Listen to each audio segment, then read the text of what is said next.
இந்த கதை விடாமுயற்சியின் வலிமையை சொல்லும் கருத்து. ஒரு சிறிய முயல் வெற்றியாளரின் அடையாளம் மற்றும் தந்திரமான நரி வாழ்க்கையின் தடைகள் மற்றும் விமர்சகர்களின் அடையாளம் ஆகியவற்றின் மூலமாக விஜயின் தத்துவத்தை விளக்குதல். பசுமையான காட்டில் ஒரு குட்டி முயல் தூரத்தில் இருக்கும் தங்க கேரட்டை தன் லட்சியத்தை நோக்கி ஓடுகிறது. அப்போது ஒரு நரி குறுக்கே வந்து மிரட்டி வழிமறிக்கிறது. நரி பல தடைகளை உருவாக்குகிறது. முயல் களைப்படைந்து கீழே விழுகிறது.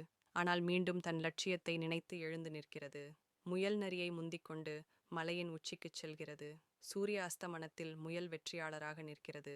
முயல் மலை உச்சியில் கம்பீரமாக நிற்கிறது. அப்போது சொல்கிறது, அவ்வளவு ஈஸியா இந்த உலகத்துல நம்மள வாழ விட்டுற மாட்டாங்க. நாலா பக்கத்துல இருந்து போட்டு நம்மள ஒரு ப்ரெஷர் பண்ணுவாங்க.